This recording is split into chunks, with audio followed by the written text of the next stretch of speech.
on the Six Screens Telenetwork, earning the reputation of giving all the right ingredients, uninhibited, and exposing the hard, cold facts about the Watchtower Society. And now, in Disney.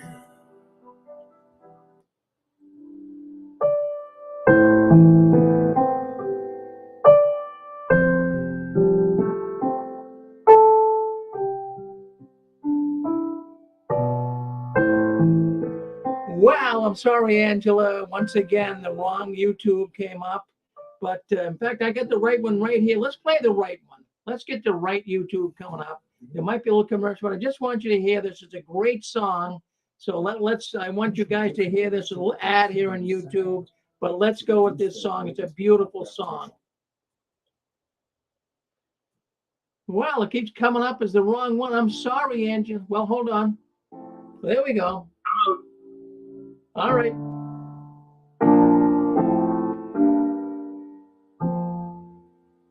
Hello. Yeah, we're here, Dan. Hold on. Every morning, the light keeps getting brighter as I wake up to the truth. And every day, I'm feeling so much lighter, and the world seems fresh and new. What I was taught and the way that I thought stopped serving me long ago. Now I'm learning to trust in the God of all of us. Each day I start anew, and so I'm walking away from the thinking that held me for so long. Isn't that nice? The words of that song are just absolutely beautiful. Walking away from something that wasn't right. What a great song. Angela and Dan Clark, you guys are on there with us, right?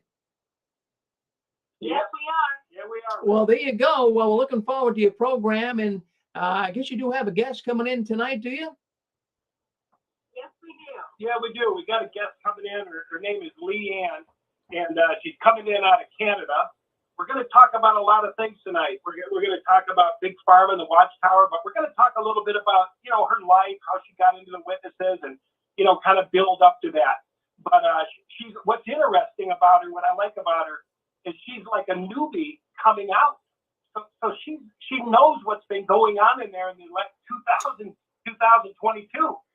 She knows what's going on and how they're presenting things and how they're, suggesting that this COVID vax and different things like that. So it'll be real interesting. And are we ready to rock and roll, Rick? Yeah, you're ready to go. So I'm going to step out of here. So you guys go ahead and do your thing. All right. Is the sound okay, Rick? The sound seems pretty good. Yeah, we're doing good with the sound. So I'll be here monitoring it and watching it. But so far, everything looks pretty good, Angela. Okay. All right. I just want to thank everybody for coming in tonight. And I want to thank everybody on the phone lines. I want to thank everybody on YouTube. I know you could be somewhere else, but hey, it's glad you're listening in. It's going to be a really good show tonight. And thank everybody in the suite. And let me see here. I got to turn on my other camera here for YouTube. So we're getting ready to start a live radio interview. And anyway, I just want to say tonight, guys, I come across really passionate. I'm a little bit angry at the Watchtower. And I'm a little bit worried about the direction in which the Watchtower is going. I mean, they are advancing from bad to worse. They are getting more narcissistic. They are getting more dangerous. And so, I don't take that lightly. And, Angela's my, counterbalance. She tells me I'm going to, explode if I don't be careful. But, one thing I'm not going to go down. I'm not going to go down not having a voice. I'm not going to go down and say I didn't do a damn thing. And I'll tell you why. My mother died in there. My dad died in there. My other brothers are messed up in there. They're getting worse.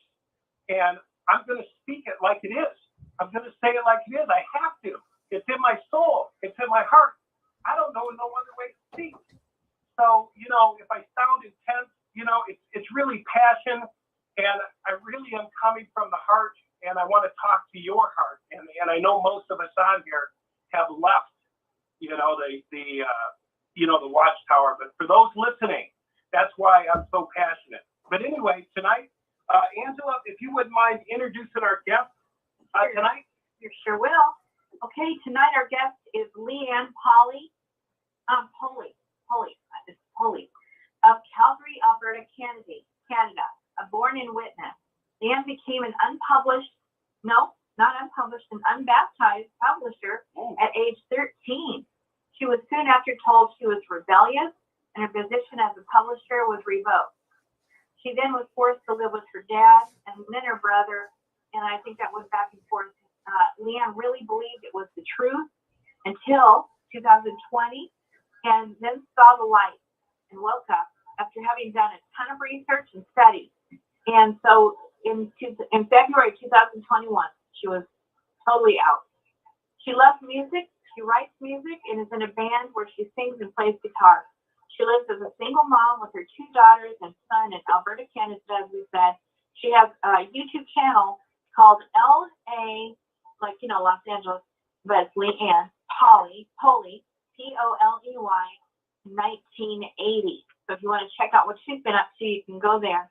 We're so glad to have Leanne on our show tonight, and we want to welcome Leanne. Are you there, Leanne?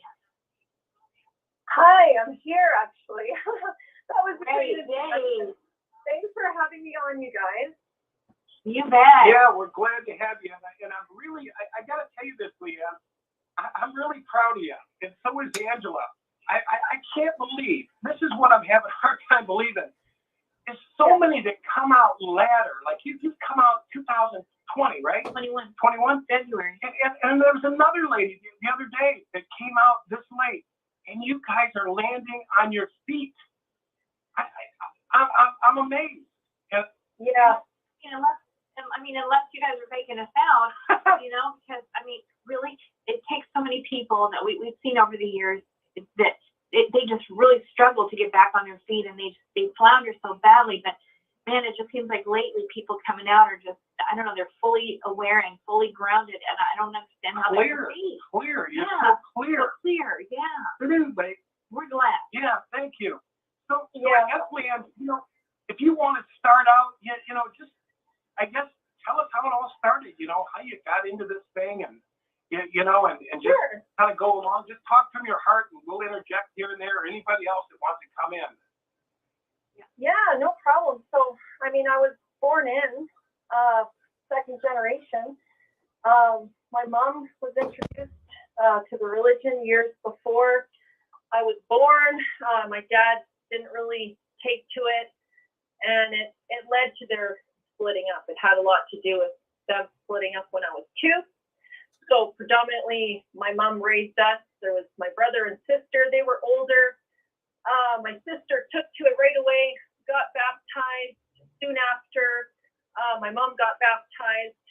My brother, however, didn't take to it from the beginning. As soon as he stepped foot in a Kingdom Hall, he had horrible intuition and was very sick from it. And that just that went away. So he had this intuition early on, and he was looked at as a problematic child, whereas I just took to it. I was born and raised into it, so I never doubted the doctrine, even when I was out, even after I left. So I've been mentally in my whole life up until recently. And I just, when I was out and I left, I spent a lot of years just having this constant disconnect, because there was this middle ground where I didn't want to go back to the organization. I didn't even want to go back home. But I didn't fit into this world that I was thrown into that I believed was run by Satan. And, I never pursued schooling or any of the dreams I had, because that was essentially hijacked. That was stunted. So I couldn't progress in that world. So I just pretty much lived on the edge. But the 13 years that I grew up and I was in, I really truly believed it. in my heart of hearts. I never doubted it for a second. And I was happy being in the so-called truth. You know, I even celebrating the holidays, that didn't bother me. I almost took pride in the fact that I was separate that way. You know, that we were blessed with having the truth and that we were special. And it's almost like a superiority complex that you're given.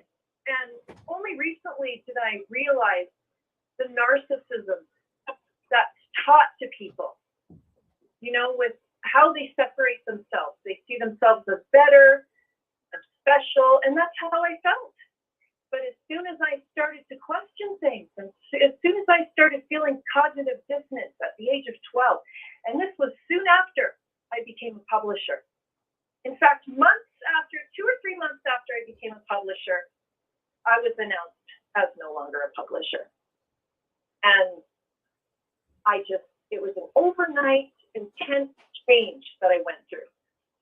And looking back now, Why did that happen? Leanne? I missed it. How you were a publisher, and then all of a sudden it was announced you weren't a publisher? Did I miss Yes, something? no, you got that right, Dan, but we're curious what it was that flipped the switch for you.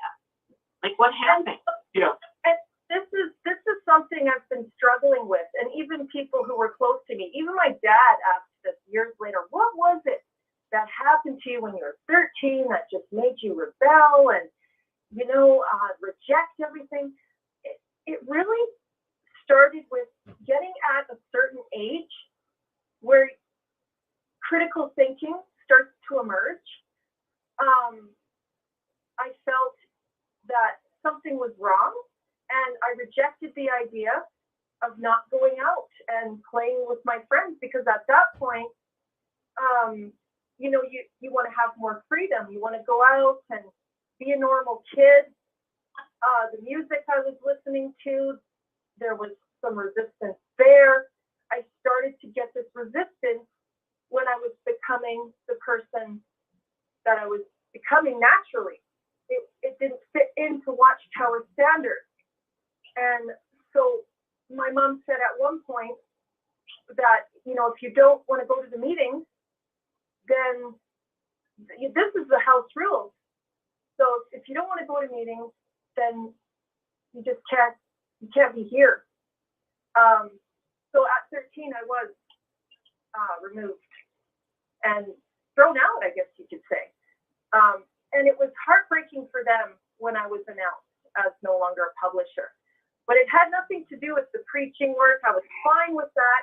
It's just my memory doesn't serve me when it comes to what happened, as far as I think it was just one thing that led to another, and I just noticed within my surroundings that I could not be myself.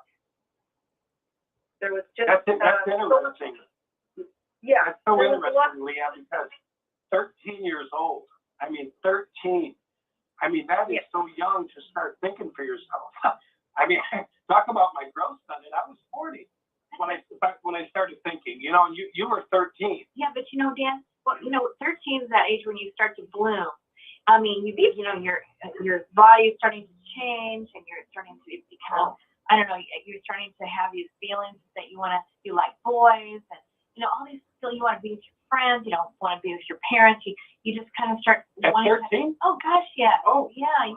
I mean, it's when you start getting your hormones, you know? Okay. So your hormones might be But you notice what she said at 13, her mom is basically kicking her out of the house. At 13 years old, you're basically given a choice.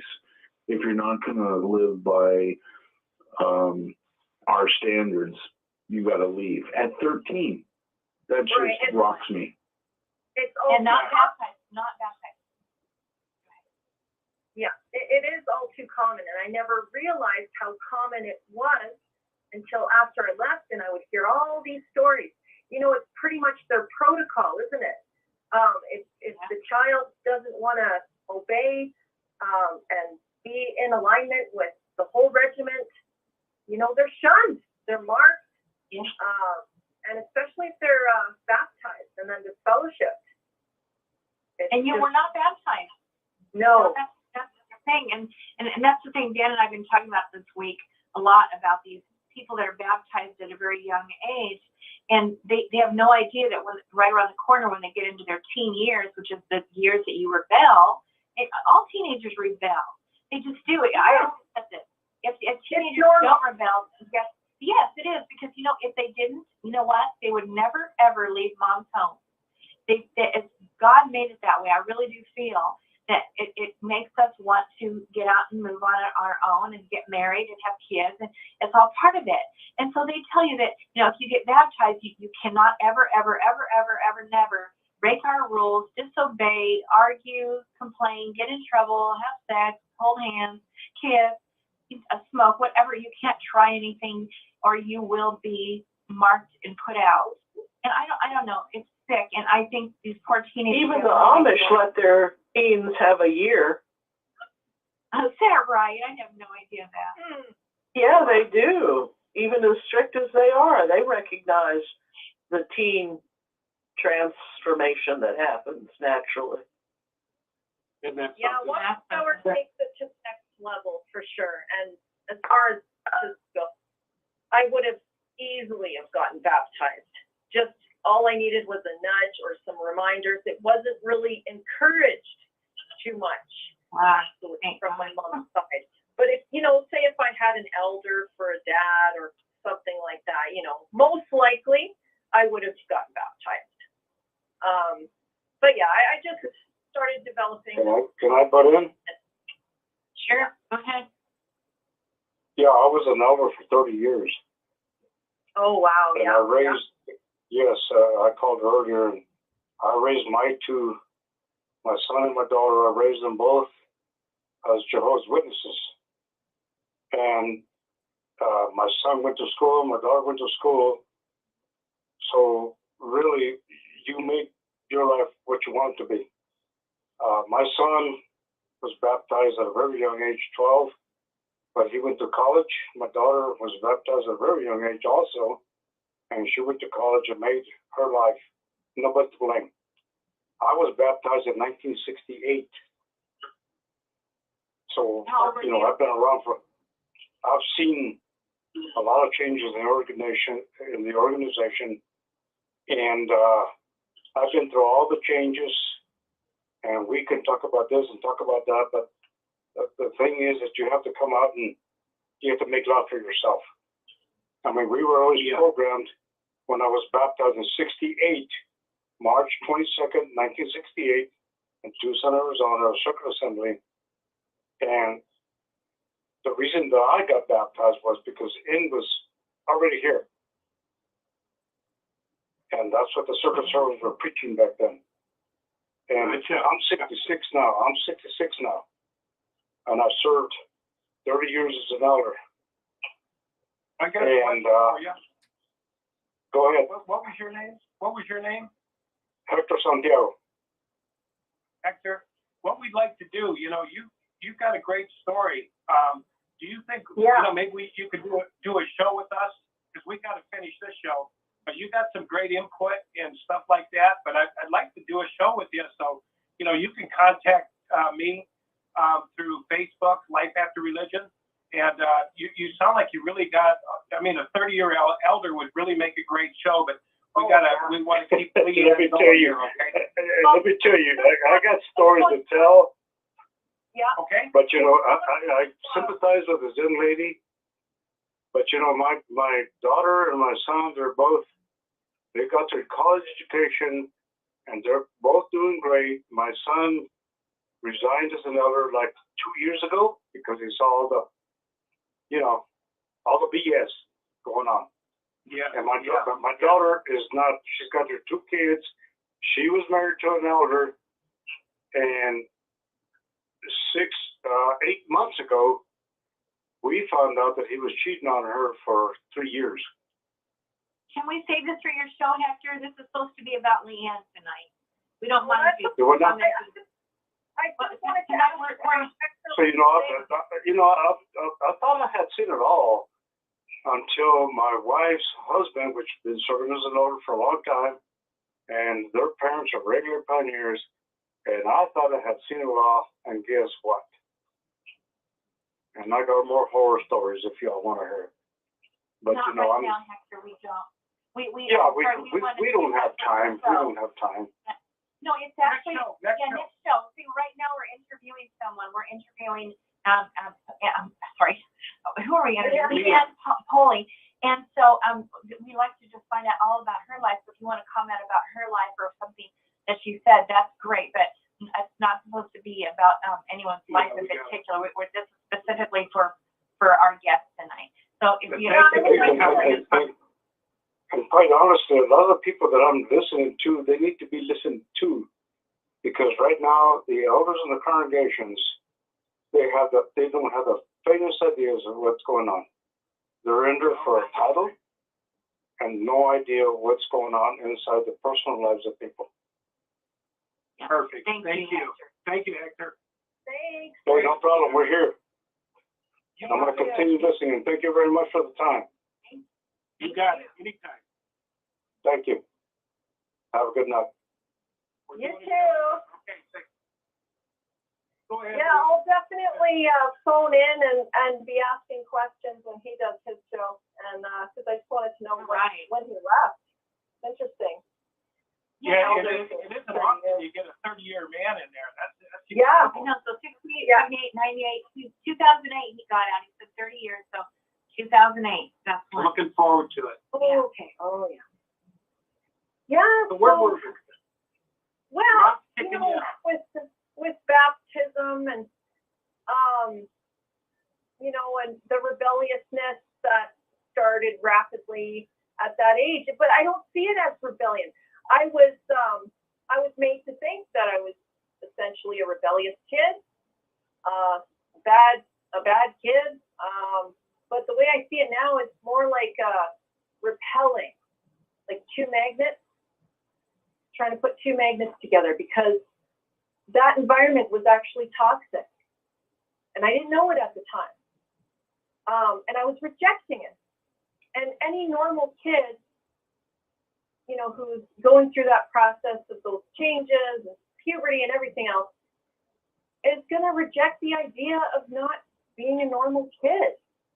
You know, and even a lot of these kids stay in with all that suppression, and that's also really sad. You know, but Yes. I did have a love for the so-called truth. I really did. I believed it 100%.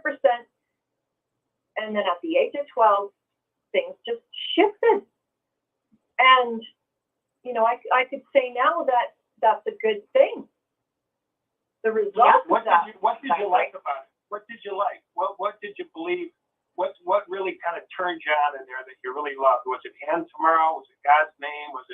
Was it just everything about it? The door to door? I'm just curious myself. Yeah, so I enjoyed the preaching work. I enjoyed the book studies, especially just that interactive environment and being able to comment.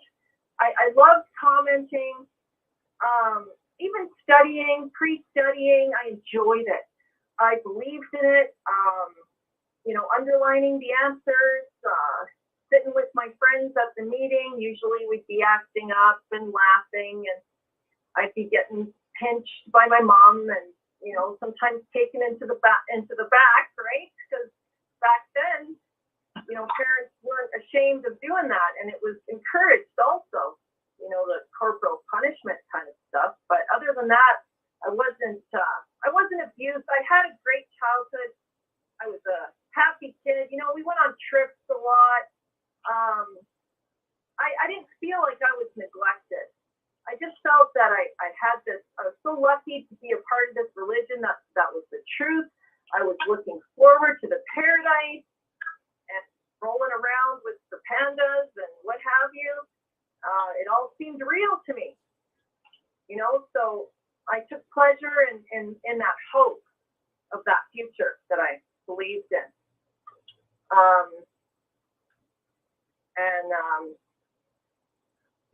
The Bible book stories, having my mom read those to me on a daily basis. You know, a lot of kids got traumatized from it and set them off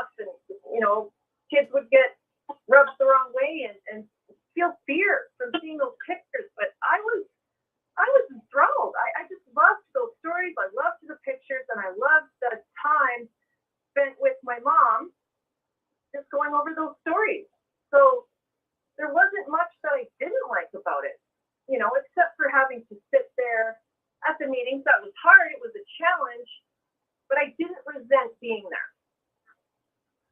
So when this whole process happened overnight, where I suddenly resented everything. I resented being at home, going to school, being at the Kingdom Hall. It was like my soul was saying, no, can't do it Wow. anymore. Wow. And Wow. it's really hard to put my finger on it. Exactly what led to that. You know, Yeah, go ahead.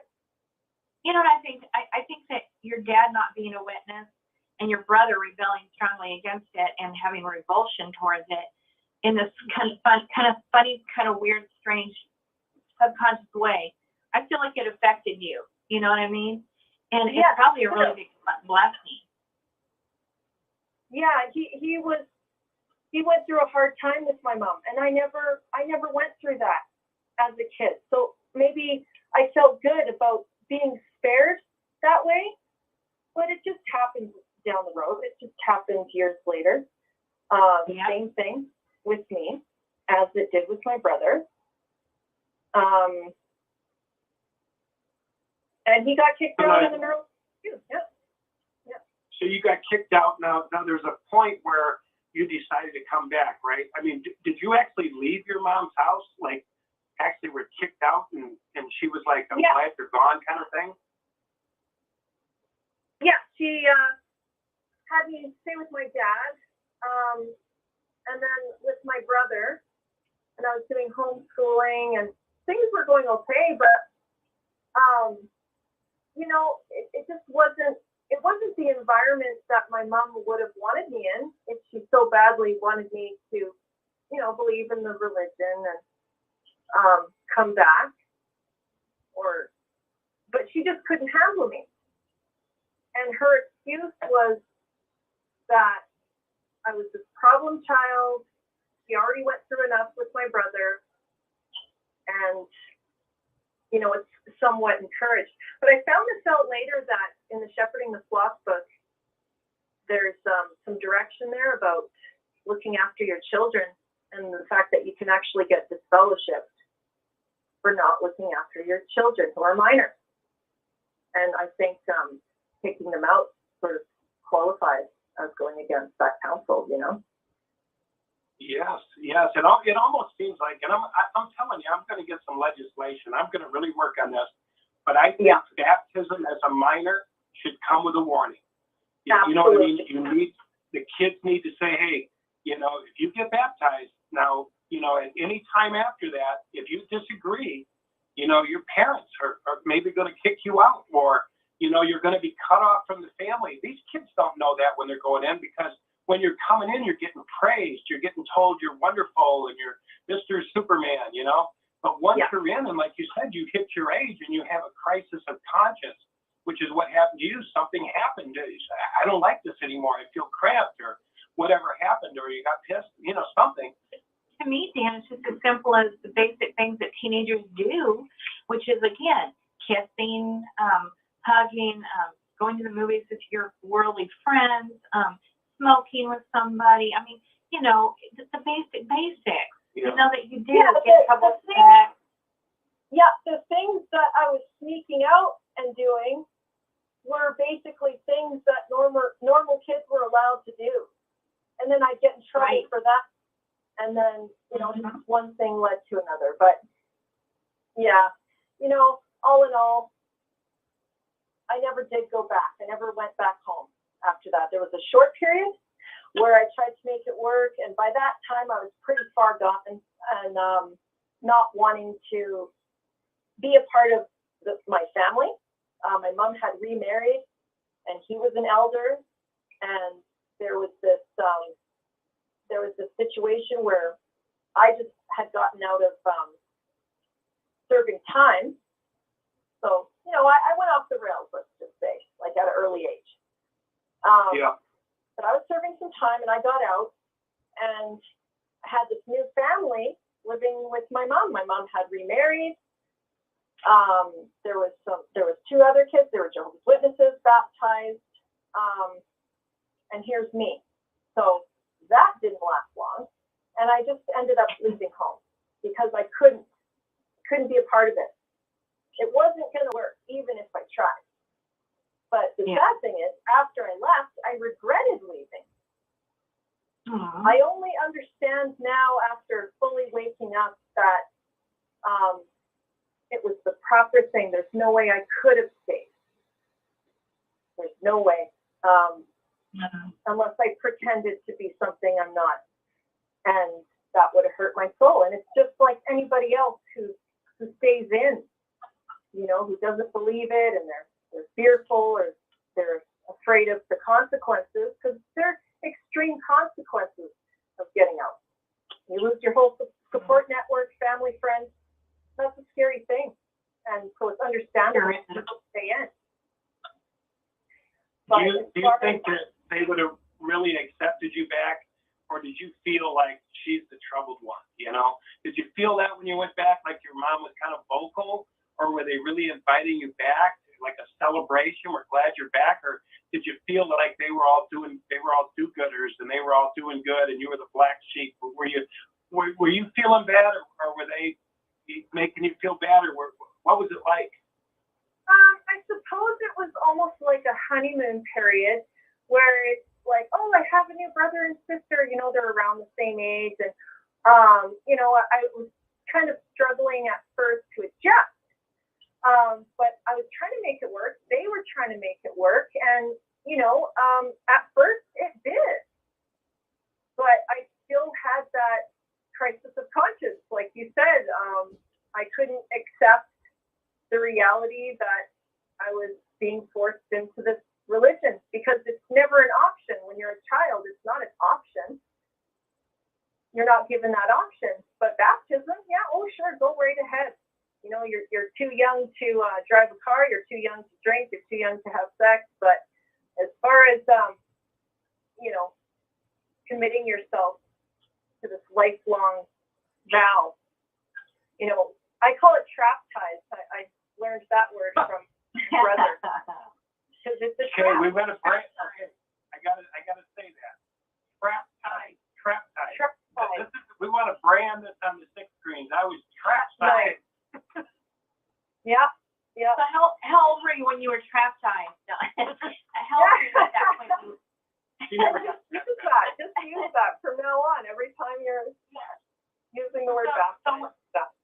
Yeah. How old were you when you moved in with your mom again after, you know, getting in that trouble and stuff? Were you 14 then, or? That was around 14, 15. There was that little trial period, I guess you could say. And I just ended up leaving and not going back. You just packed up your bags and packed up your Oh, yeah. Yeah. I started a new year in school, and I liked the school. I didn't mind going to school, but there was this little out, this little option of running away with this friend of mine. Hey, let's go to Vancouver. Just leave. And that's what I decided to do.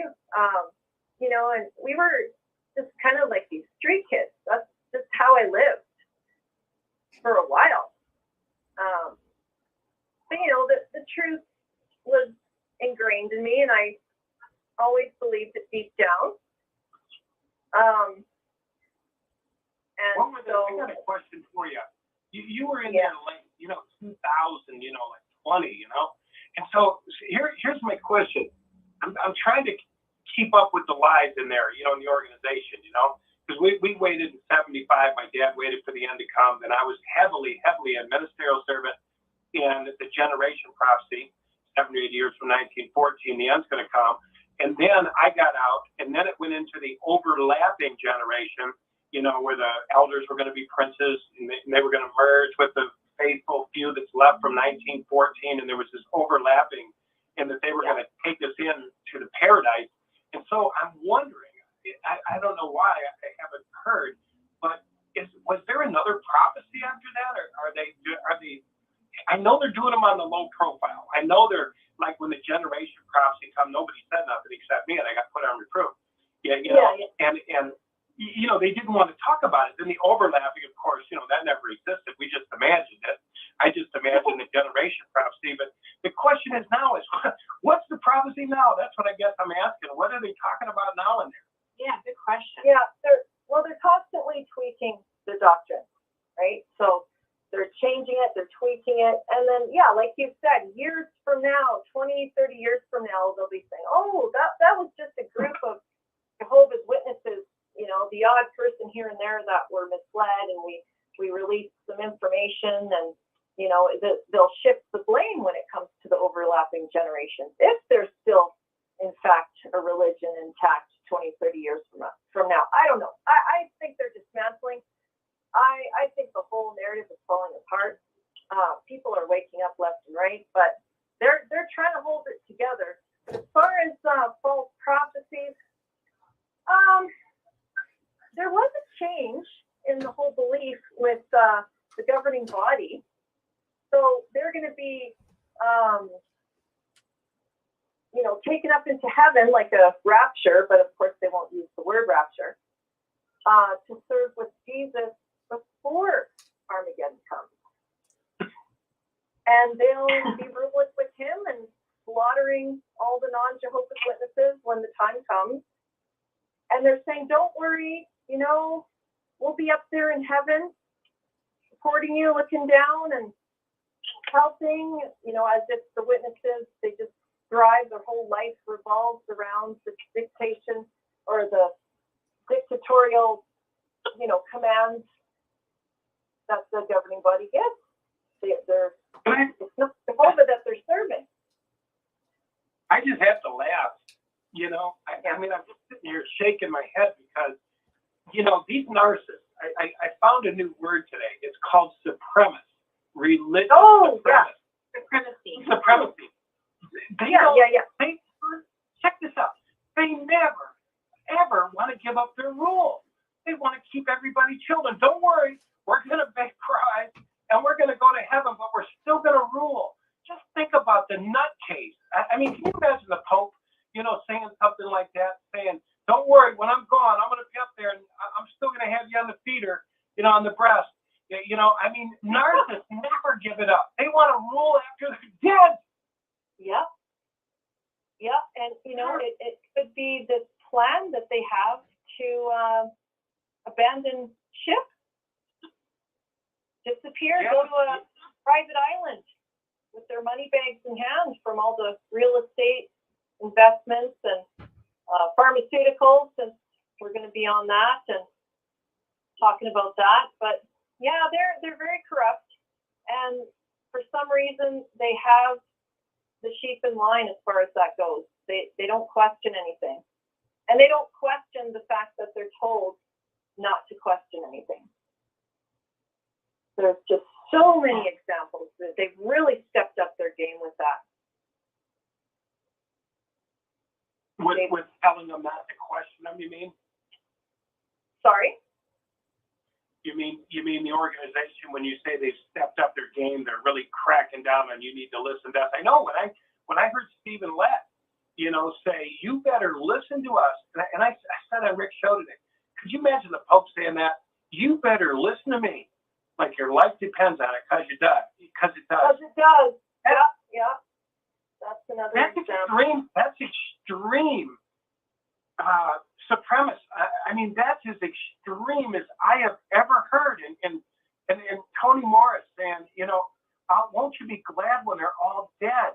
What preacher today would go on television, other than a psychopath, and say, and light a match, Tony Morris, blow it out in front of an audience? Could you imagine new people watching that? Won't you be glad when they're all dead? Part of those family members that left, part of those of your own family that have said something against us and don't agree with us. Won't you be glad when they're all dead? In fact, let me light a match and blow it out. I mean, yeah. Somebody who was watching on that. Wasn't it eerie how everyone was laughing in unison after he did that? Laughing at the idea of billions of people dying. You know, innocent and their own children. Their own children. How about that one? Because who are they talking about? They're talking about anyone who doesn't want to follow Jehovah. So their own children have been thrown out, the ex-witnesses, their own children, and they're laughing and glad and clapping because that's going to be so. I mean, that's just beyond sick. Yeah, You know? and that's something I could never accept. You know, especially years later when I would start thinking about these things and asking questions, you know, children, because their parents decide to no longer be Jehovah's Witnesses, they're going to die at Armageddon. That never sat well with me, you know, and even just people dying because they didn't choose to be in a certain denomination of religion. I couldn't accept that either. These are doubts that I had when I came back and I was studying and I was asking these questions, and I was shut down most of the time when I had doubts. Well, and I Leanne, expressed them. I mean, you loved your dad. You loved your dad, I would suppose. I suppose it would bother you that, you know, that your mom and the church looked at your dad like he was not going to make it. You know, I mean, I bet that would have been bothersome because you thought he was a good man, probably, right? Your brother. Oh, I did. I mean, I looked up to him. He would visit once in a while, and I mean, I just accepted that situation as what it was. My mom never really ran him into the ground, or, you know, there was just this kind of neutral,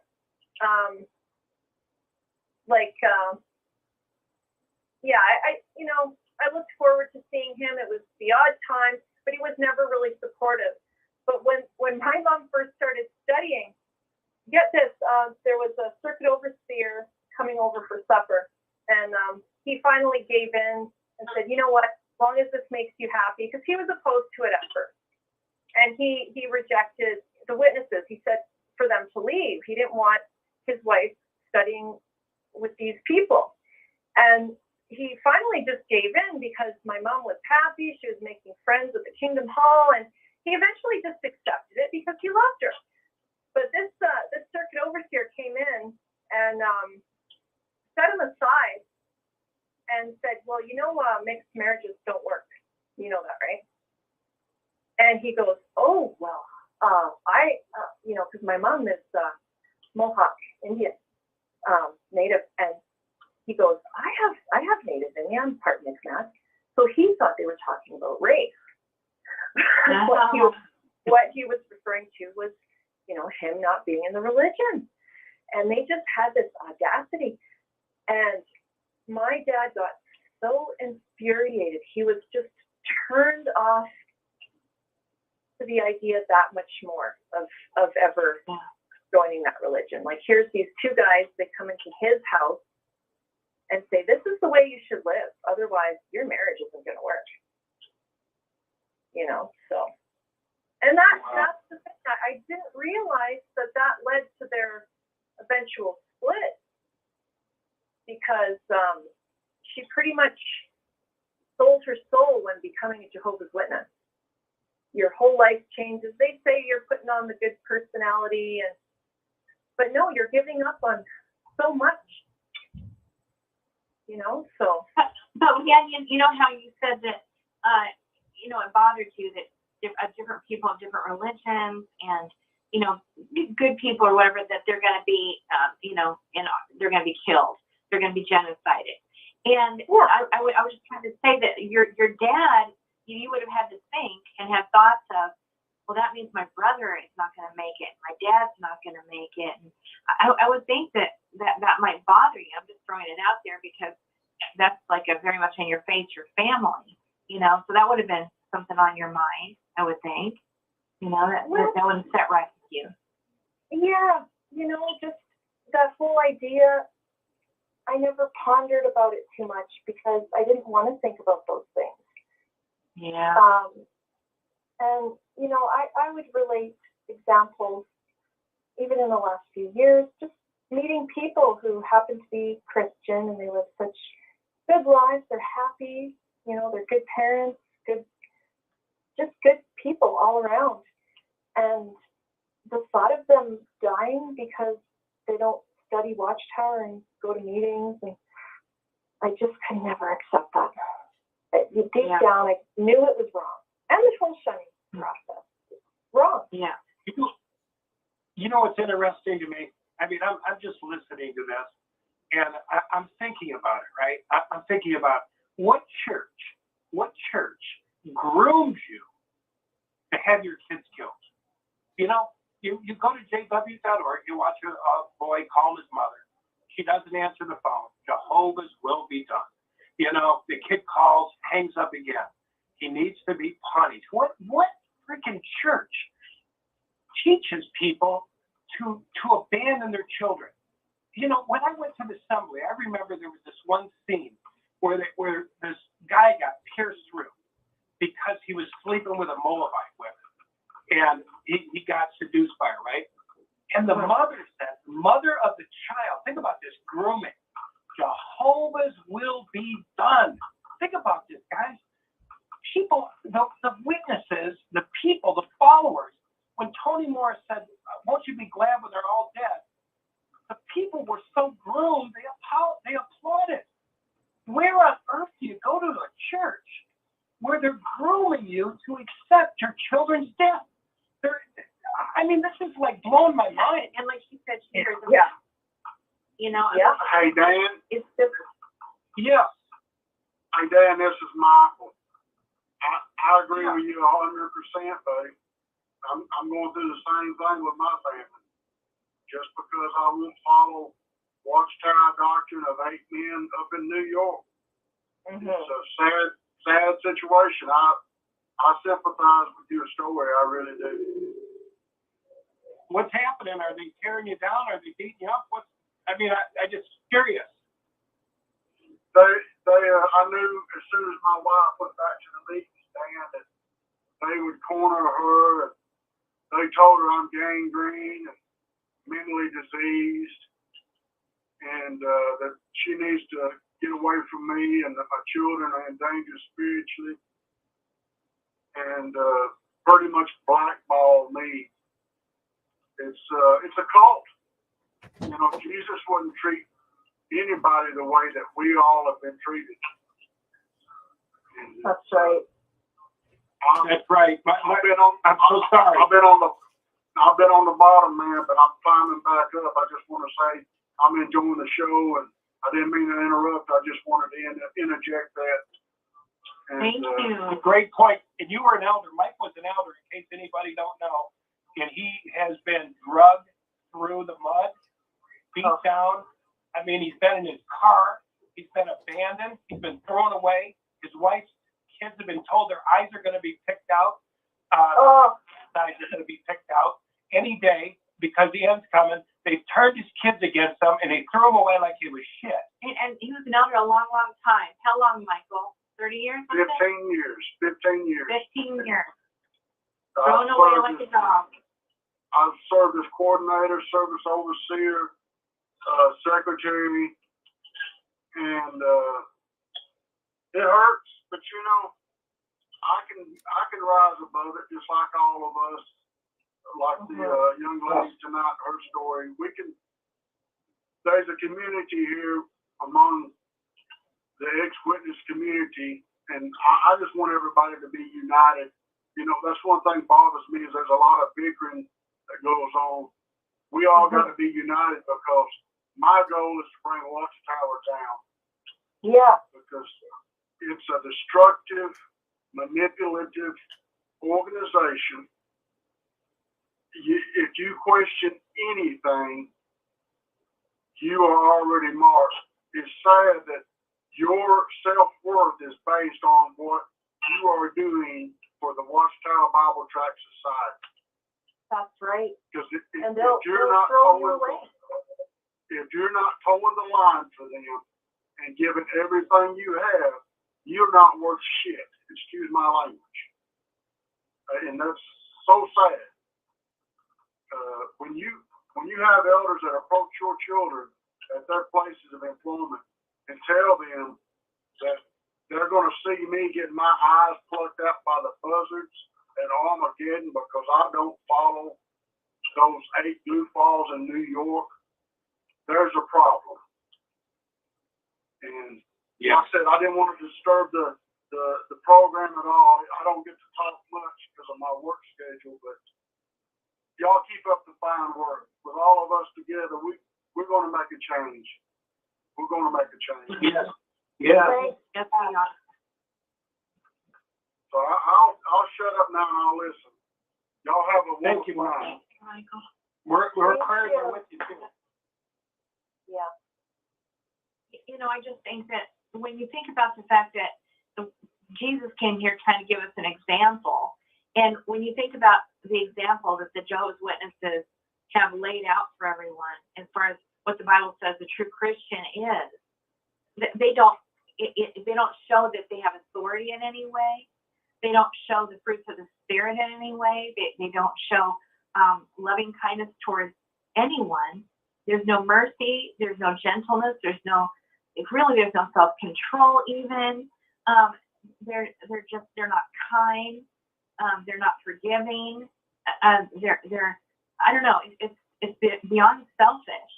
And I just think, okay, guys, hello. When are we going to wake up to realize that we're supposed to look and examine and look at these things and make sure that we're in the faith, right? I mean, make sure we're in the faith and make sure that the church is right and that the right things are being spoken of. We're supposed to have the elders and looking and making sure that what's being said is right. And they just have free reign in there to do whatever they want to.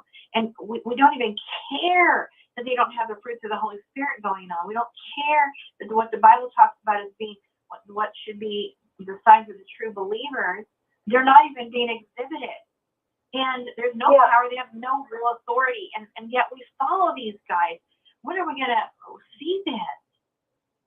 Really? Yeah, they basically, not only do they not follow Jesus' teaching, but they go against his example in so many ways.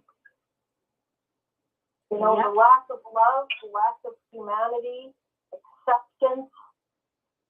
Right. Remember when Jesus said that the Samaritan was on the side of the road half dead, and everybody passed him by, and Jesus, it was Jesus' example, but his example was that I don't care who it is on the side of the road. If he's half dead, for God's sake, if you see a man down, you pick him up, you dust him off, you put him on your horse, you take him to a hotel, you pay for the things until he gets better, and you take care of him. It doesn't matter the race, it doesn't matter the color, it doesn't matter it doesn't matter the religion, it doesn't matter. You take care of your neighbor, and you love him as you love yourself. And isn't that something that they call themselves the charity now, where they don't do any charity work except for people who are in the religion. They don't do anything outside the religion, and as soon as you leave, they drop you like a bad habit, just like this last guy Michael was saying, how what he went through, just being dropped. You can invest your whole life, time and energy, be an outstanding, Jehovah's Witness, but the second that you decide it's not for you, or you start questioning things, you're out, and you're forgotten by your own children, your own family, everyone. They don't look back. They don't think twice. And it's videos like that, the example that Dan was giving earlier of the boy who just wanted to text his parents to have pizza. I think that was the same one. And there was this propaganda surrounding how, just stay strong and Jehovah's on your side. Don't text him back. Don't even text him back. That is just the epitome of cruelty. And I was in the religion when that came out, and it irked me. I mean, it did. I thought, no, this is wrong. I really did think that. There was so many occasions like that, especially with their video propaganda. And when the broadcasting started, it all rubbed me the wrong way. And so, and the goal of baptism, it was there, but, I just, if I'm going to commit my life to something, I have to be 100% sure. I have to have my faith be intact 100%, and I couldn't get there. I did try, though, the latter years. When I returned, it was 2009. I started studying, and then I became a publisher again in 2015. And I would come across all these things that just, I knew I disagreed with, and then I would raise the subject with the people that I was studying with, or friends at the meeting, or my family, and they would scold me. You would get scolded for asking those questions, right? Oh, so then yeah. you're taught. Yeah, so you're taught to not ask questions, and Oh, yeah. after a certain point, you don't even want to ask questions because of the way you're treated. Exactly. Exactly. Well, I've always thought, when you come back, here's what I thought. Yeah, when I was a ministerial servant, there was some, when they needed to disfellowship, you wanted to keep the congregation in order. But my problem was always when they came back. I saw people come back crying, sitting outside the hall. I want to come back. Yes. And the elders would go, "Don't talk to him, Dan." And I'd be like, man, he's hurting out there. It's Jehovah's will be done. But then what's interesting to me is the prodigal son said, they've already paid the price, right? I mean, when they went out and did the wrong, the price was paid. They're hurt. The fact that they could even turn back and come back to the meeting is a miracle. So in that miracle, yes. So instead of embracing what you do, and this is weird, guys, this is strange, but what you do, it takes everything to return. Tell me if I'm wrong. It takes everything to return. You throw your hat in there, you humble yourself, you come back in the hall, and then whack to your heart. They crush you like a rock. They just beat you, and they put you in the back of the hall. Now think about this. I know you got to do works that befit repentance. Bullshit. It is punishment, and it's not just punishment for the person. It's so everybody else can say, like Jeff said earlier, some of these halls have glass rooms they put these people in, because he said he saw a video and they said, "Who's in there?" And they said, "Oh, those are the disfellowship." But it's for the congregation too, and to leave a man that heart is open. An open heart is vulnerable. An open heart is vulnerable. And it's like a man going up to a woman and saying he wanted to date her, right? He puts everything on there, and the woman looks at him and says, "Get away from me. I want nothing to do with you." Well, she breaks his heart. Well, the same thing happens when a person tries to go back to the meeting and they say, "You're going to sit in the back of the hall," and you go to the hall, you do this thing for a year, you write them a letter, they say, "No, you're not ready. You need more works to be repentance." Your heart is crushed. Plus, you're being stared at, you're being talked about. And what I realized is that when you leave a narcissistic man, when you break his slavery yoke that he has with you, because you're really their slaves, governing body, they don't want you back. They really don't want you back. You're a good for nothing slave, and just like a slave owner in black time, you are beaten to death. And these men, we've heard them say it. We'll be glad when they're dead. They're not wishing you back. They're not praying you back. Isn't that the truth? That is the slavery. Yeah, that's a really good point too. They don't want you back. They don't attempt to, call you up and see how you're doing, or, a lot of the times they just wash their hands of you so easily and just turn up their nose, look the other way, get on with their lives, and they may say in passing, "Well, we hope that they return and that they return to Jehovah," and that's that. They don't think about the stuff causing, and it is. Well, It's abuse. I think it's school narcissism. Yeah, well, going Say that back again? with there. I think it's school to make narcissism. Yeah, for sure. Yeah, they For sure. create narcissism not only with their, but the whole entire congregation.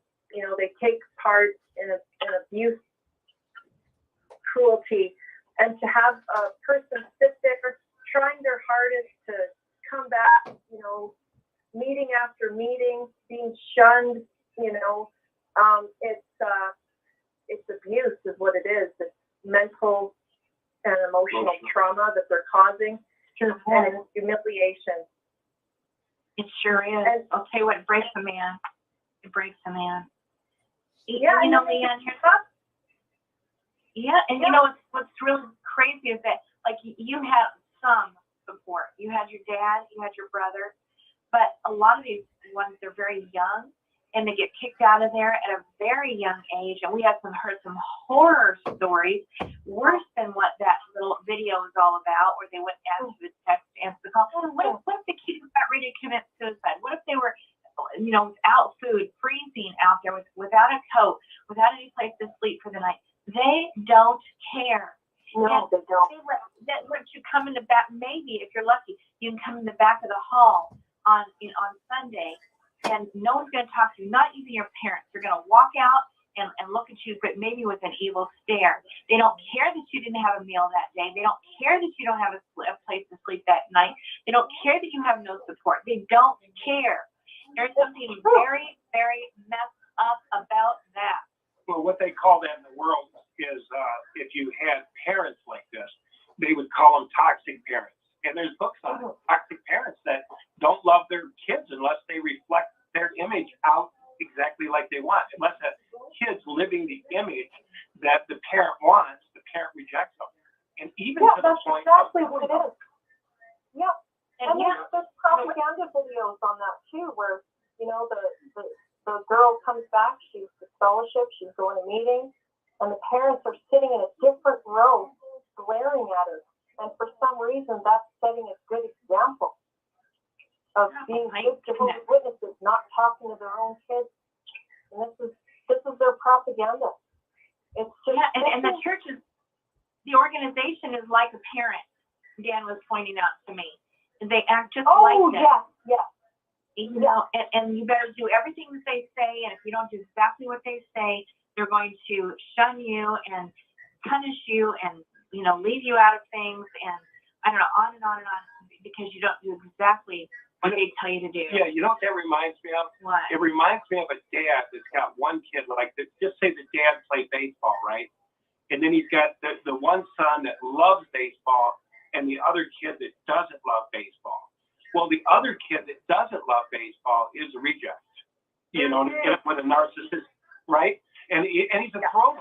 And he's like, well, he just didn't get it. He's just uncoordinated. He's this, he's that, and he's rejected. And believe it or not, I was looking at statistics on this, and they said in America, the toxicity of this, what was it called, Angela, that thing I was saying? It was called toxic ties. Toxic ties. Look that up on the internet. But basically, it was saying 700,000 people a year that have spoken out are unloved by their parents because they didn't show up as how their parents perceive them to be. And that is governing body. And that is a toxic parent. Yeah. Wow, what a good analogy. Yeah. And they talk down to you like your children too, and they talk in that slow monotone and the simplified, speech, and they're slowing it down, and they say such obvious things that anybody with half a brain can figure out on their own, and the witnesses, they just eat it up. Yeah, they I think become it's because they're talking to children. Yes, and they become childlike because of that. That's part of their brainwashing strategy. They want you to think that organization is your family, and that cadence is part of it too. Yeah, and that goes for my family. My mom, for instance, her congregation as her new family, and that's what she clings to. And it's easy for her to reject us. It might not be easy to accept the idea that we're not in the religion, but it's still easy for her to turn a blind eye, even with her own grandchildren. I got a question for you, Leanne. Did you want to touch a little bit on Big Pharma? We kind of posted that. Did you have a few points you wanted to bring out of that? Because that really bothers me. I do know some witnesses, and there's one I talked to, and he's like, oh my God, yes, I got vaccinated. I'm like, really? Like, did they make you? He goes, well, they really suggested it. And I thought, what the hell? What? Religion would suggest that? Like, and he said, oh yeah, all of us are like that. I said, well, not everybody. Well, he thought that it was everybody. And as I talk to people, I've heard different things like, like they're kind of for it. Have you heard something about that? Being you've been in through this pandemic kind of time. Yeah. Well, I mean, I have a lot to say on that. I don't know how much time we have left now, but this is actually part of the reason why I woke up. And, I always suspected shortly after this happened with the pandemic. And there was that 2-week period where everyone just kind of went along with everything. I did. There's a virus. Stay at home. Okay, 2 weeks. Sure, I guess, no problem, right? And then you just see all these signs that they're really intensifying this now. And there's certain things that don't fit. There's certain things that don't make sense. There's things that contradict. But also, they were prepared. Okay, they were prepared right away. They knew exactly what they were going to do. And the way they sold it to everyone was that, Jehovah is backing this, and without his Holy Spirit, we couldn't have gotten this done. But it was so quickly that happened. And they were the first religion to do that. So they switched over to Zoom, and it was prolonged. Wow. There wasn't a meeting that went by where you weren't reminded of the pandemic. There wasn't a meeting that went by where they didn't use that to sort of say, and this is what you were asking me before about false prophecy. I think this kind of ties in because there's that classic, I think it's classic now, but the Stephen Lett speech there with the last day, the last hour of the last day of the last day, and how because of COVID, we realized that the end is just around the corner. It's going to happen any second now. And, but no, with the whole agenda, I never bought into it from the beginning. So being a Jehovah's Witness kind of made me an outcast, although I did have a small group of friends who were like-minded and they were questioning things, and they're baptized witnesses and they wouldn't take the shot. I didn't want to take the shot. I kept that to myself to some degree in the Kingdom Hall because I didn't feel like I was connected, especially on Zoom. And with all these people talking about how afraid they are and how, we need to keep wearing our masks and we need to follow through with the direction. And a lot of that direction was through the meetings, the annual meetings, the updates. They started doing these updates where the governing body would give this direction, and it was all very much like government propaganda. And, they just sounded like they were representatives for the World Economic Forum or the UN, and that they're all tied in.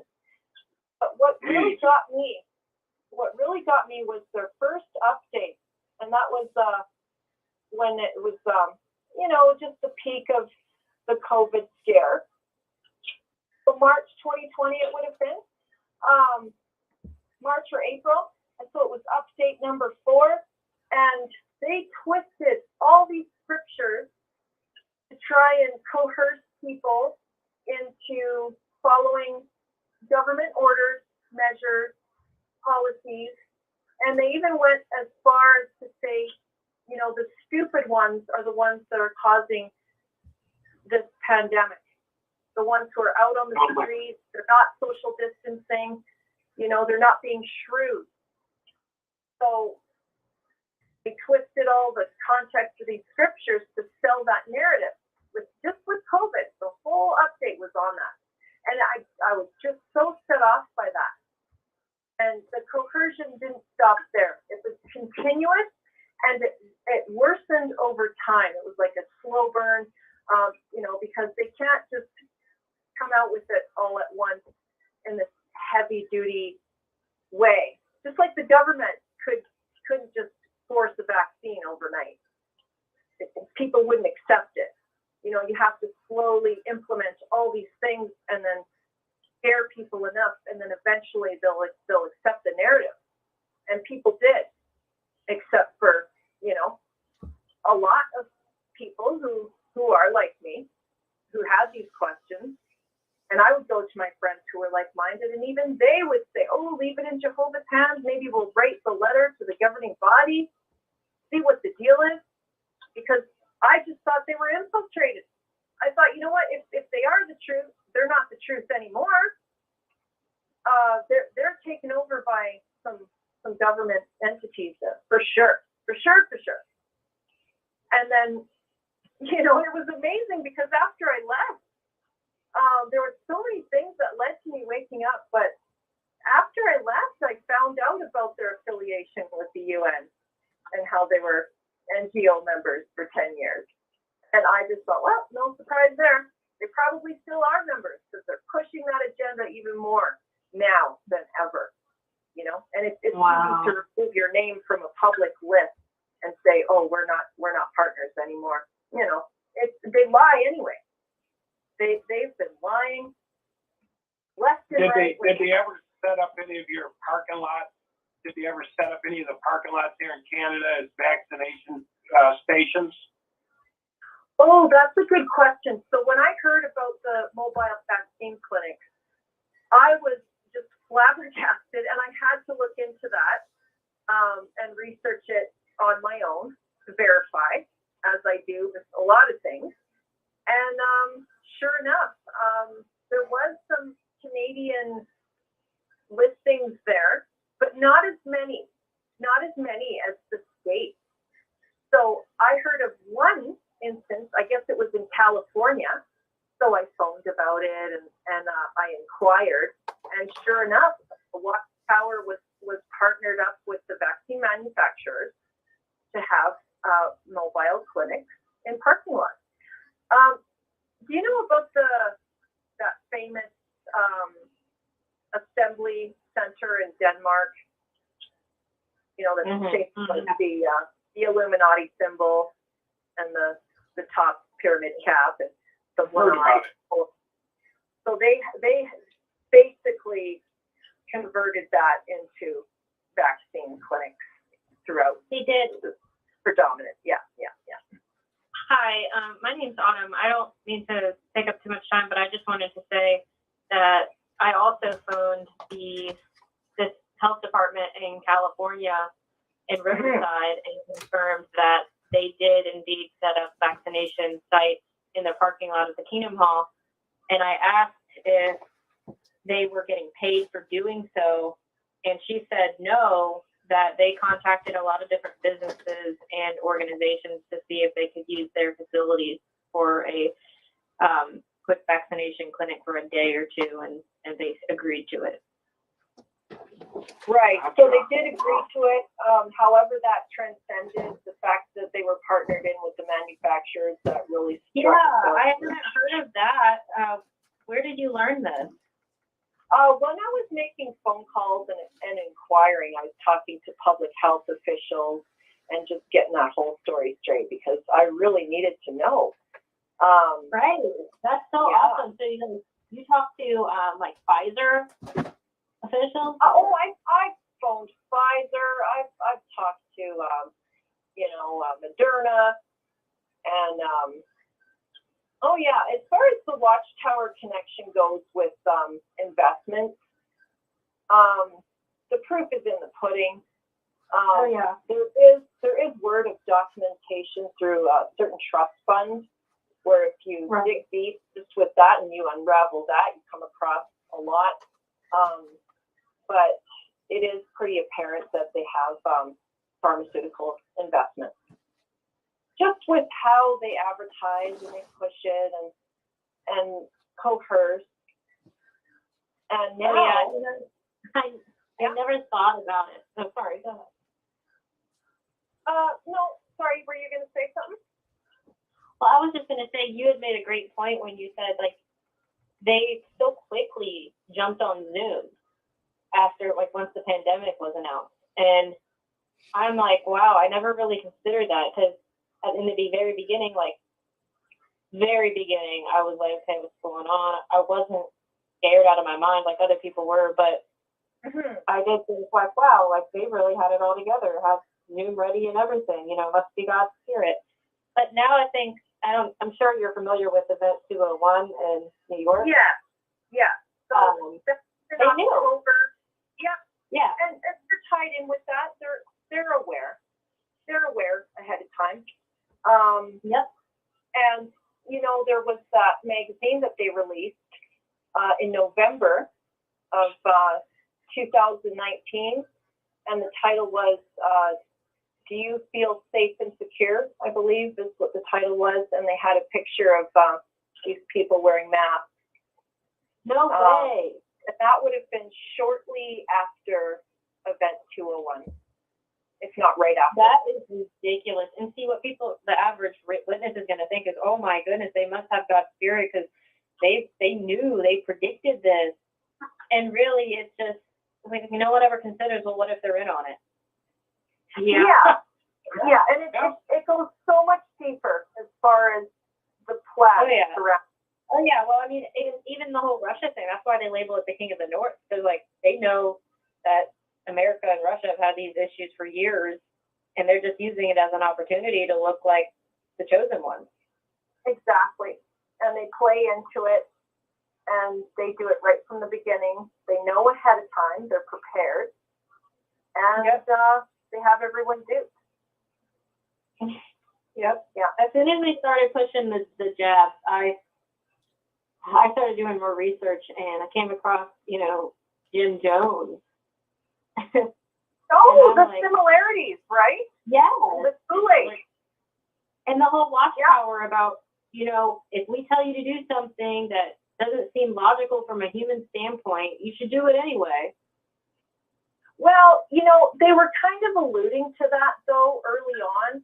Just even in the last couple of years, you would hear that sort of rhetoric at the Kingdom Halls, and you would hear it from fellow Jehovah's Witnesses that, the governing body, we can't question them if they ask us to go a certain direction. If we have to pack our bags in the middle of the night and, leave our homes and we're directed to do something and it doesn't feel right at the time, we just have to do it no matter what. So that was the going belief. So I think they used that, that dedication that people have, of course, to have them follow along without any question. And I have a friend here that got vaccinated. We're not really friends anymore, but she had made a comment to me. She said if the governing body told her to eat dirt, she would, because they're smarter than her. Yeah, well, even my friend who was against vaccines, doesn't vaccinate her children, she told me if the governing body says we got to take the shot, at the end of the day, Leanne, it's just a shot. I mean, we'll be resurrected. I mean, if this could make our lives more comfortable, we got to follow along. And I would hear things like that, or because they did an announcement where they said there's no blood in the vaccine. There's no blood. It's safe. It doesn't go against our blood policy, therefore it's safe. When it was, still their current blood policy. Something foreign. How they do things. Did you hear about the letter that encourages doctors and nurses to not give blood in their daily work that was issued by the Watchtower? No. Not blood in their daily work. I don't know if I part can. of their job, like not give blood transfusions. Right, and a nurse would have to hang the blood bag and put the needle in for any number of patients daily, and those patients are not witnesses. They're just regular patients, what witnesses would say worldly people, but if it's a witness and she's also a nurse or a doctor, she's not supposed to do that now, according to a Watchtower letter, and I just about fell off my chair because they're trying to on one of the most powerful and brilliant frats in the world, the medical frat. Mm-hmm. I think I might have heard that. Yeah, they're really. Hello. Hello. Hi. Hey guys, it's Constance. I was just gonna say, there was no blood in the vaccinations, but there's aborted baby fetal cells in there. Yeah. Mm-hmm. That's And there's a lot of religious exemptions that are acceptable. You know, there's people who apply for their religious exemptions based on that, and they're awarded that. But the witnesses are not encouraged. You know, if they're uncomfortable with that choice, to try and seek medical exemption. Those options Not are everyone is approved for the medical exemption. Some are being denied. It's very hard to get approved. Very hard. But you know, if you know your rights, bodily autonomy, you know, because these people are going against the law. So when they say they support Romans 13 and the secular authorities and we must obey, but those authorities are going against the law. They're going against human rights. They're going against the Charter, Bill of Rights. People should have the right to choose when it comes to medical intervention of any kind. And the hypocrisy with how they used to have watchtower studies, publications that frown upon sharing health information, whether it's natural or vitamins, supplements, you know, let's try and keep that under wraps. Don't try and encourage people to take certain supplements. But then in their publications, it's very much driven propaganda as far as, you know, making medications the more prominent number one solution, especially with mental health. Yeah, but they're going against their own standards when they're trying to push the vaccine, because it is a medical, you know, intervention. The mask is a medical device, you know, in proper terminology. So they're pushing all of that, and it's going against their own standards of, you know, being neutral when it comes to medical choice. Yeah, and so many witnesses are making excuses for the governing body saying it's not political. It's basically like, you can, like, if you have an opinion against the vaccine, you're not being neutral, but if you're for it, you're being neutral. Yeah, and if you're against it, you're going to cause division and stumble people within the congregation. And there's even those elders' letters that came out, right? And they were instructed. They were instructed to silence people who had opinions that did not go along with that narrative, so they can be marked just for expressing their opinion. And and you can support it all day. Well, you can support it all day. It's like when I was going to the Zoom meetings and I entered in a breakout room one day and I voiced my opinion. All I said was, well, I'm not going to take the shot. Everybody was talking about, oh, how great the vaccine is going to be rolled out soon. We can all go back to normal. We can all live our lives again. You know, we can protect ourselves. That everybody was just couldn't wait. And I just felt, you know, I've been holding this in for a while. I'm going to say something. And just, you know, just a simple comment. Well, you know, I'm not going to take the shot. And here's why. And then just a simple little breakdown as to why. I don't trust it. Hasn't been out long enough. I'm choosing not to take it, but that's just me. So, all in all, that's all I said. Oh, okay. And then, you know, the subject eventually changed. But the next day, I got a call from an elder, and he wanted to have a judicial meeting with me. So, like, you know, it was an emergency. He goes, it's very imperative we sit down as soon as possible. So would you be available for tomorrow? I said, oh, what's this about? And he goes, well, it's just regarding, you know, some comments that were made. And we just want to make sure that, you know, there's no division and things like that. You know. Yeah, so I expressed it. And I had a judicial meeting scheduled, and they said, you know, if you have opinions like that, just try and, you know, keep it to yourself, and because it could cause someone to stumble. And you do believe, they said, you do believe that there's a political aspect with this, right? And we do want to remain neutral. And I would say, well, yeah, it is political. And then they would say, well, there you go. So we shouldn't talk about it. But everybody's talking about it. At the time, everybody was talking about it. But the thing And they is, talk about it. it's okay to say it's a good thing. It's okay to say, we're on board, but not the other way around. And now with these elders' letters coming in saying that if you have an opposing opinion about, not the other way around, and now in general, you can't express yourself. You can be marked, and maybe futuristically, disfellowship. Oh, yeah. Wow. Yeah, they don't care about the people that might be stumbled when they're encouraging it. I was through them. stumbled. I was Right. We all were stumbled. All of us were. Yep. Yep. And these elders' letters, researching. Yeah. Let me There's another check with Rick on the time, guys. Let me just see how Yeah. we're doing. We got a show, I think Salon is coming on after, so we just want to make sure. Rick, are you at the helm there? Yeah, I'm here, Dan, if you can hear me. We'll give you we get probably about 10 minutes and then we're gonna go to the next program. You got it, Rick. Thank you. Okay. Okay, Yep. thanks. Yep. Yeah, so Guys,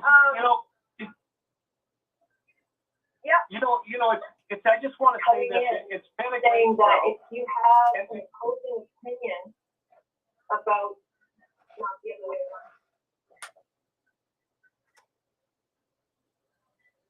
I'm not sure who that was. Me neither. Are you there? Somebody's Yeah, trying to speak and it sounds echoey, but we can hear you. yeah, yeah. That wasn't me, No. but the people that might be. Anyway, I just want to point out, there was a monumental occurrence that basically brought my crossroads to an end. Because in 2020, during that time, I had a lot of cognitive dissonance. I was at a crossroads. I was being irked. I had a lot of things that were just about to unravel. And when I discovered the tax exemption with 501c3, I discovered that the Watchtower Society are actually receiving government grants because of their new charitable status. That was the day where I started to freely research all the forbidden apostate material, where I was afraid to go down that path before. I really tried trusting. I really tried holding on and taking the advice from the people who were in, leave it in Jehovah's hands, see how long this lasts.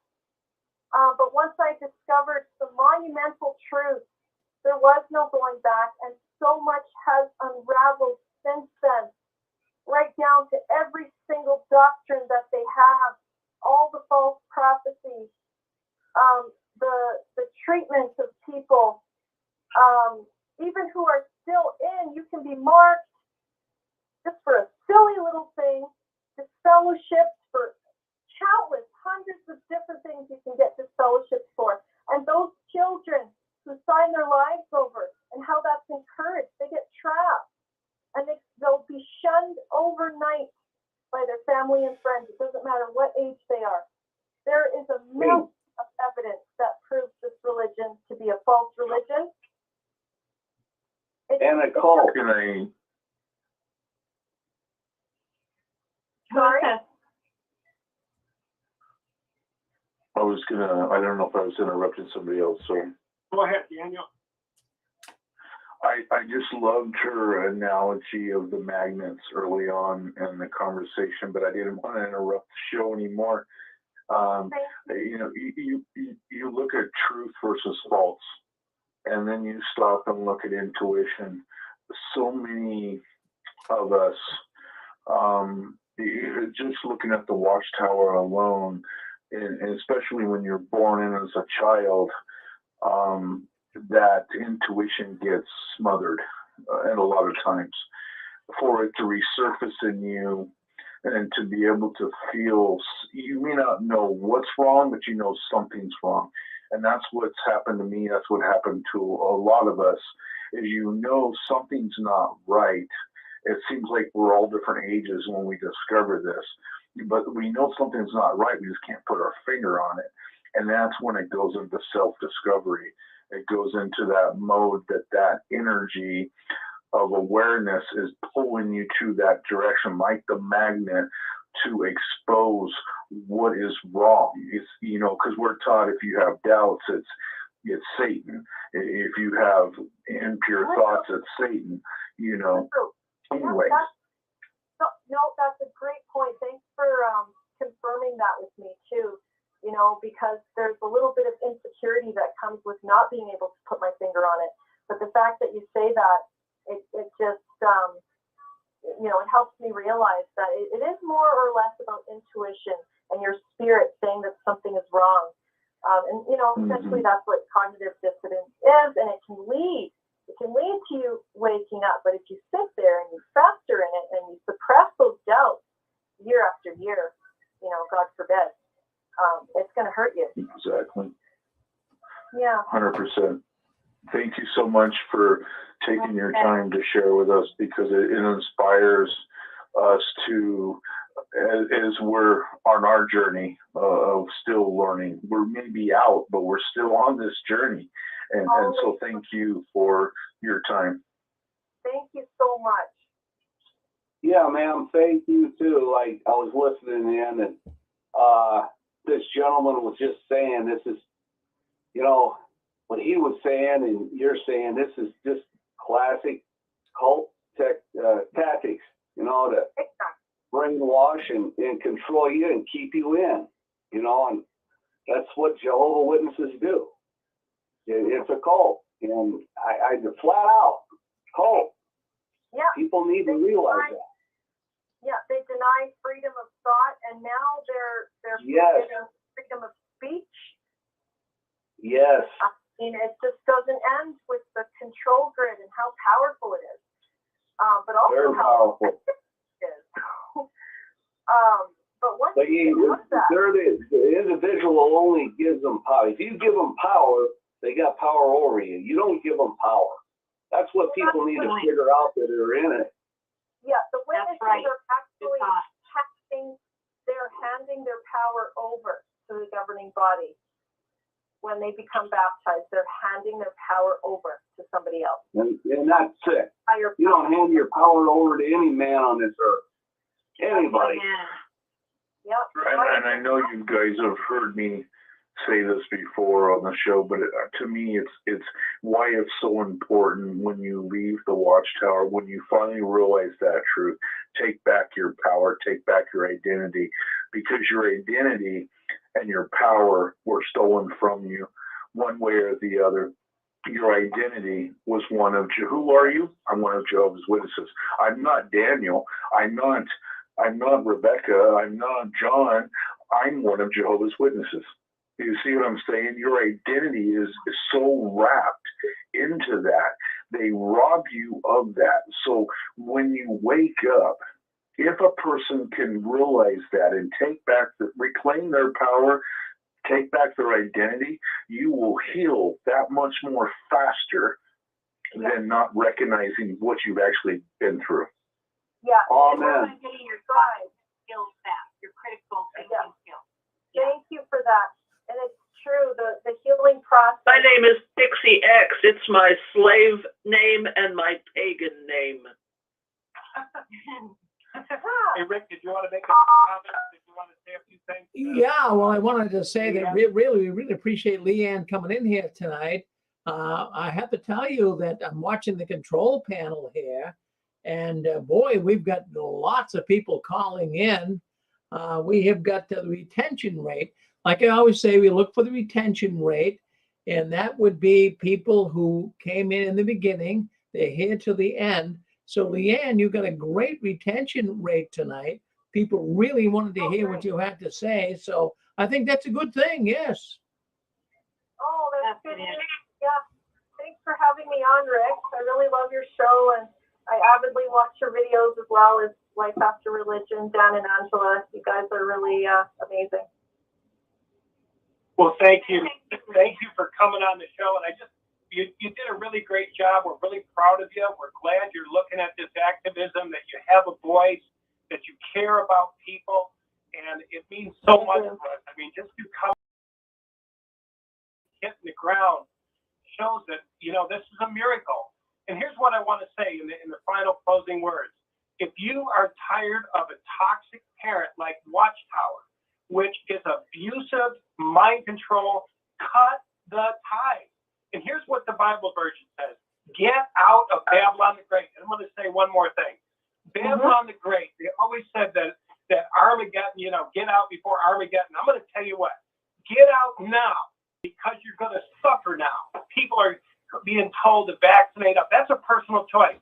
They're fleecing them. They're shaking them up and down. They're taking their money. If you don't want toxic parents, and I'm saying this to the people on YouTube, on the phone lines, if you're tired of toxicity, if you're tired of wolves in sheep clothing, because when you pull back their little taglines, Jehovah says, we're the governing body. When you take away their covering, what you have is narcissistic, toxic, borderline personalities that are aimed to hurt you. You don't have to hurt anymore. And so there's life after this. There's life after all this. Want to say a final word, Angela? Well, just that if you guys want to learn a little bit more about our guest tonight, don't forget you can go to our YouTube channel, L.A. Poley 1980, L.A.P.O.L.E.Y 1980. There's sorry to interrupt you, Angela. There's no 1980 in there. It's actually just abbreviated L.A. and then it's Poley, P-O-L-E-Y. There's no 1980. I know I said that at one time. I said it at one time, and I corrected myself. But amen to what you said, Dan. Amen to what you said. That's exactly it. Hey, Dan. Thank you, everyone who commented. I've got to say this. This was what makes the show. Rick said every show, man, come in, talk, say something, let people know you're there. We love you, and your voice is important. Every voice that came in tonight touches another person's soul. It really does. And we're setting people free, including ourselves. That's right. And guys, you can go on Life After Religion channel as well as Dan and I's channel, and you can get lots of good videos that will help uplift you and make you stronger. So you can go there too, okay? Hey, Dan. Yep. Yeah, hey, let's mention those, the Google reviews that I mentioned earlier tonight. Okay. But Rick, just one. Yes, Google reviews. This is a really good thing, guys. Jeff has brought it up. It's amazing. It takes 1 second. You type in your Kingdom Hall. You say, hey, here's my Kingdom Hall. It'll say leave a review. And this is Google. And so it takes 5 minutes. You can do it in the evening, and it feels good. It's like Rick always says, activism. It feels good when you help somebody. When you put that testimony down, I did one the other day. And when I put that testimony down, I felt good. And if you got a good one, leave a good one. But if you don't, most of us don't. But, leave your testimony. But, hey, we got another show coming on, guys. Salon's coming on, and we're looking forward to the show. Thank you, Leanne. Thank you, Jeff. Thank you, everyone who's in tonight. Thank you, Rick. Thank you. Thank you. I just want to say one thing. I just want to second what Dan said about, get out now and just save yourself. It says in 1 Corinthians 2:15, I believe, to test information, to look things up, to verify sources from other sources. This is actually encouraged in the scriptures. And so I just encourage for anyone who's listening to do exactly that. Research. Be like the Bereans. Be like the Bereans. Yes. Okay. Amen. Thank you, everybody.